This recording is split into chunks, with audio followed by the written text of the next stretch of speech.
courageous enough to say that biases exist. They will always be there. But when you know you have checks and balances in place for yourself and for the wider organization, right? That's the first one. The second is, I think we spoke about that as well, the interdisciplinary, the cross-functional, cross-geographic, cross-cultural collaboration leading to anything else.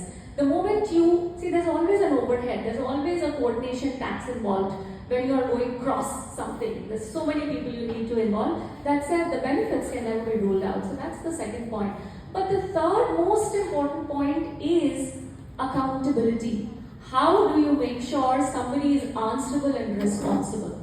That comes with governance. That's super critical.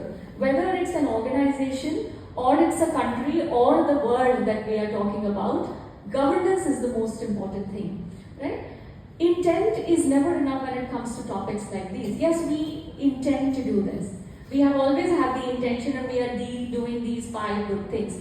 How do you measure? Do you incentivize? Do you penalize when that does not happen?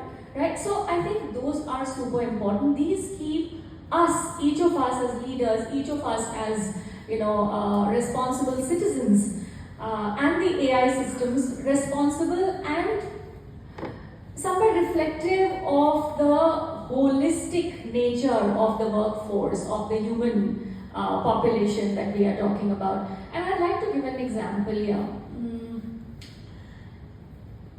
Let's say Eastern and Western cultures, okay?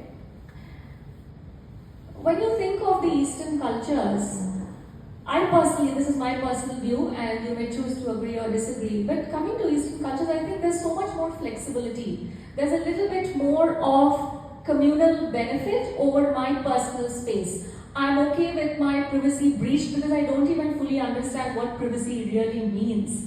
Right? I'm okay sharing this. Hence, AI systems can be a lot more flexible. They could be a lot more open to advantage the communal benefit side. When it comes to Western culture, however, there is so much emphasis on privacy, on personal space, right? The personal freedom, that AI systems need to honor that. Now, as an organization, when you are building AI systems, what do you follow? Especially when you're building at global super scale.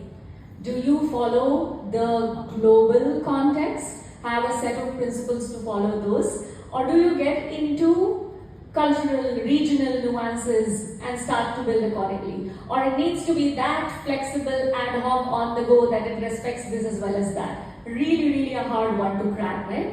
And as a result, it becomes even more crucial that you have checks and balances in place. Right? So not having that is absolutely not a choice. Having that and iterating it, continually working on it, because we are not going to get this right. Right? We are staring at a massive, massive tectonic shift and we won't get it right day zero. We are barely 50 meters into the marathon ahead. Right? So somewhere believing that we have this in place, whoever we are, whether we are Google or EPAM or any one of us doing anything in our own respective domains, it's not true.